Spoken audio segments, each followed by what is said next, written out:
ang matuwid na handog.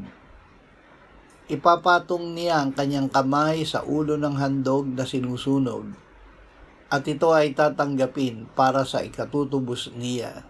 Levitiko 1:4. Ang lahat ay nagkasala at hindi nakaabot sa kaluwalhatian ng Diyos.